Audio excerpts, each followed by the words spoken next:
Yes, I had something a lot fancier in mind, and then you said paranormal detective. I was like, oh yeah, I do that every day. Please.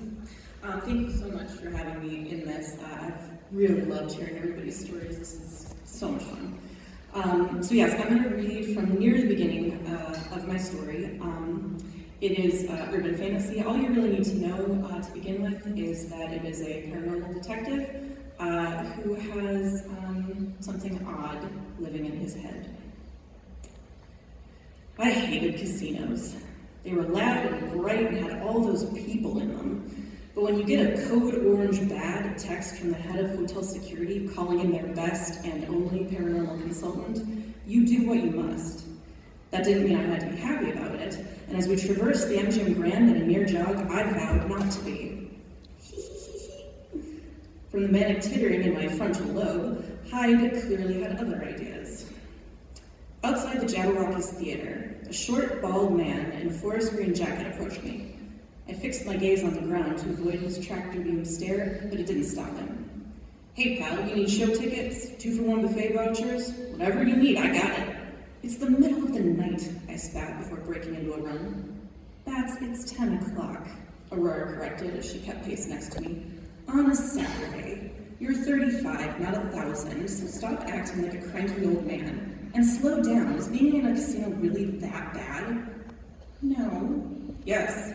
You're overreacting. And you're being a dick, I barely stopped myself from saying. Raking my fingers through my prematurely gray hair, I glanced over at Aurora. In her thick-soled combat boots, she was almost as tall as me. Between that, the tattoos, and her dark, dead-eyed stare, she looked tough, maybe even a little scary. But so was a code orange. If she were to get hurt because of me, Hyde thumped the inside of my skull so hard my eye twitched. She'll be fine. Good grief, kid. There's no reason to obsess this much about a woman you're not sleeping with. Or have you finally seen the light? His slimy grin pressed against the back of my ear. I rolled my neck and swallowed until the sensation faded. I wasn't about to have this argument with him. Again. We hugged the casino wall until we reached the buffet entrance, where 6 muscle-bound men stood shoulder to shoulder behind a sign that read, "Closed for VIP function." The music blasting from inside supported the claim. As we approached, a goateed 20-something with a diamond in his ear stepped out of line. Mr. Bantam, Ms. Knight. I nodded back. Rocky. Hope you're ready for this. He turned with military precision and led us inside. The dining room was empty except for a table near the dessert station, where an emaciated woman shoveled food into her mouth like she hadn't eaten in days. Stringy blonde hair hung in her face, the tips soaked with gravy and spittle. When she finally swallowed, the reason for the loud music became clear. Her anguished scream rattled my fillings before she smothered it with a fistful of spaghetti. Midhive's nose, Aurora's whisper brushed my shoulder. Is that blood? I followed her gaze to the thick red puddle next to the woman's elbow. Oh yes, Hyde squealed as he tap danced over my frontal lobe. Please let it be blood. Rocky's grim expression darkened further. Her behavior was upsetting the other guests, so we asked her to leave. When she wouldn't, one of our guys tried to remove her. He bent down to grab her around the waist, and his cheek came too close to her mouth, and, well, that's when I texted you. Aurora's face had turned green. I, on the other hand, felt borderline giddy. Hyde's joyful jumping had made its way to my hypothalamus, and the endorphins streaked like fireworks around my brain. When the poor woman let out another high-pitched wail, I slapped a hand over my mouth to stifle a manic giggle. Rocky didn't notice, but Aurora frowned at me. You okay, Bats? Yeah, sorry. I cleared my throat and buried my, Hyde's exuberance under a heavy dose of professionalism before approaching the woman. Her green eyes fixed on me, begging for help as she opened wide and stuffed in a cupcake. Tears streaked her cheeks, cutting clear paths through the slop clinging to her skin. I took another step. Her eyes immediately narrowed and the color deadened as a low growl rumbled in her throat.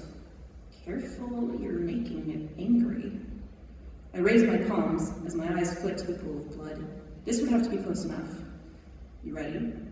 She scowled, but I didn't have the chance to explain that I wasn't talking to her.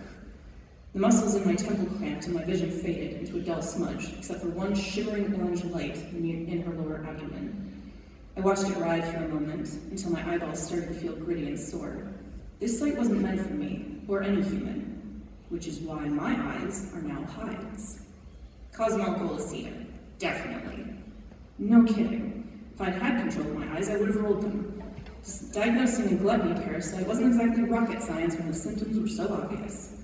Can we pull it without killing her? Hard to say. From what I can tell, she's had it for at least 24 hours. If it's embedded, we could take half her intestines out with it if we aren't fast enough. And if we do nothing, it'll make her eat until she bursts. Literally. I shook my head. Of the two courses, Plan A was the one that gave her a chance at survival, which means it had officially become Plan Only.